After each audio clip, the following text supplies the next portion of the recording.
Қазақстан халқы өз таңдауын жасады және дұрыс жасады деп есептеймін. Мемлекет басшысының бұған дейінгі жолдаған міндеттері мен жүктеген тапсырмалары жүзеге асады деген үлкен сенімі бар халықтың. Бүгінде отандық және халықаралық сарапшылардың пікірі де осыған саяды. Қасым-Жомарт Кемелұлына дауыс берген сайлаушылардың әділетті қоғамға қарай бет бұруы, жастардың саяси қоғамдық өмірден өз орнын нақтылап, елдің болашақтағы саяси өміріне белсене араласуына мүмкіндік арта түседі. Өз басым, Қазақстан азаматтық дамудың жаңа сатысына шықты деп сенім артамын. Билік балансын, заң үстемдігін, адам құқығын, оның игілігі үшін жасалатын жұмыстардың сапасын арттырып, жауапкершілікпен атқаруда, әділетті жүйе құруда қоғам болып жұмылу керек.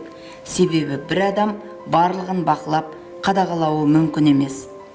Ерекше атап өтетін жайт, Түркістан облысының тұрғындары, жерлестеріміз бұл сайлауда белсенділік танытты.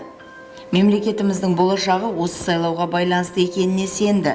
Тұрғындардың 80%-дан астамы өз дауысын беріп, республикада алдыңғы қатардан көріндік. Яғни, Қазақстанның болашағына бей-жай қарамайтындығымызды аңғарттық. Қасым-Жомарт Тоқаев сайлаудың алғашқы алдын ала нәтижесі жарияланған сәтте халқына ризашылығын білдіріп, жүрек жарды лебізін білдірді. Халықтың сенімі ең құнды нәрсе, сенімді ақтауымыз керек, бірігіп, қоғам болып жұмыс істеуіміз керек деді. Жаңа Қазақстанға басқан қадам құтты, жемісті болсын. Әділдік, қазір және әрдайым.